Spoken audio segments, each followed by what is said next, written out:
So here, even Thai boxing, see they're coming up deep on this. Here, pulling. They're pulling him into me so he can't get that shoulder up, all right? You can't get anything in. Now look at the space I've created myself for knees, all right? Knees.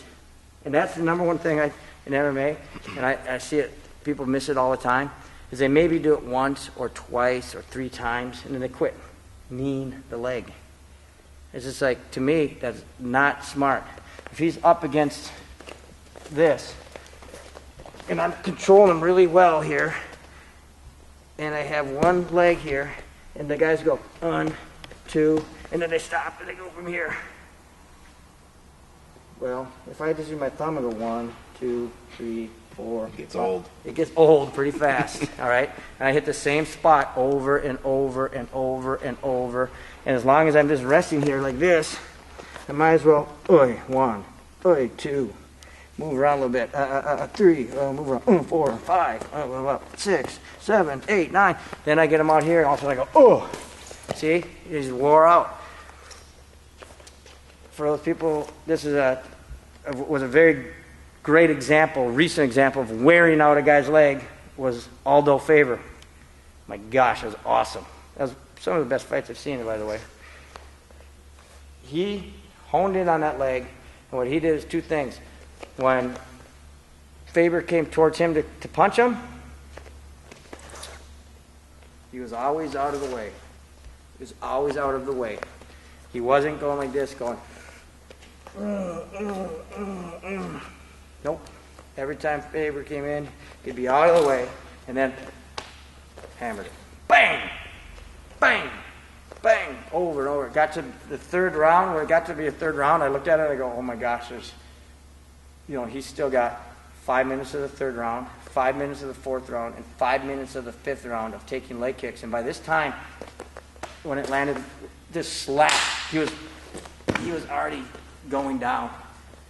And it was just a total demolishment of that leg. And then all of a sudden, Faber only had one recourse, was to switch leads. Now he's not natural fighting out of this lead, so it was awkward for him. So he couldn't shoot out of that side. He couldn't do anything. So then he'd get kicked over here once in a while. But then he'd always switch when he wanted to do anything. Switch here. Doink! And then it set up that leg. Now he's like, oh, shoot, I got to go back. I can't. I got to go back here. He had a problem, all right? And he wasn't able to engage because of the ability of Aldo to create footwork and move. That's why learning how to cut off the ring is absolutely essential. The octagon, it's a pretty big thing like this, right? But you don't see it very well done. I go like this, the guy moves this way, and they go like this. And they follow him right out to the big open area again. No one knows how to cut off the ring, right? If he moves one way, I move that way. Pretty soon, we're going to run into the cage. Right? And obviously, I got to be peppering on the punches and kicking on the peppering punches. Pop, pop, pop. He tries to move out of the way. Pop, pop, pop, pop, pop, pop. Now we're inside. Drills like that are instrumental, getting inside to the clinch. All right? Punching, cutting him off, starting to wear down his area. Pretty soon, bam. And for clinching wise, this is one of the things that we do with our fighters, and I'm sure it's pretty universal. Nothing new under the sun.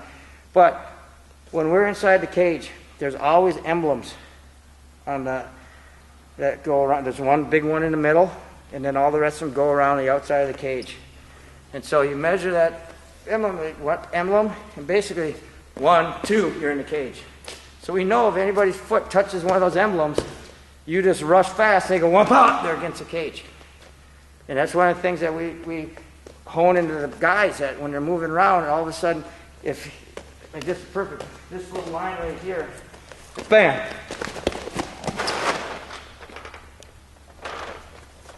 Quick. Pretty fast. Yeah, it's fast, and all of a sudden you're against the cage, because we know that's our cue point. As soon as he touches that cue, bam, underhook. All right? We're running in. Wham, coming into position. Everything we just did works right from here. But now, guess what? I don't have to worry about my balance as much anymore, because I got my buddy with me. cage, all right? And that's an important thing to remember. On the ground or against the cage, either the mat and cage working for me or it's working against me, right? And in this case, we're always going to be in a position where it's working for me because I'm driving in, all right? I'm driving into him. Now, literally the same things are happening here, okay? Got a hold of this, okay? My hips are coming in. Now I start to control his body. Now look at, boom, right down. We call this a cheese grater, all right? Because I'm cheese gratering him right down. And I'm just driving him in the whole time. Just cheese grate him right down to the mat. Now, once I hit here, I'm still driving, so I can hit. I don't go away and move because now I've alleviated pressure on his hips. But there's the same principle when we were up on our feet here.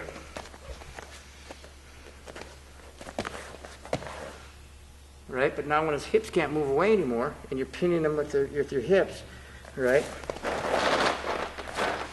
I can start to spread this leg out, right?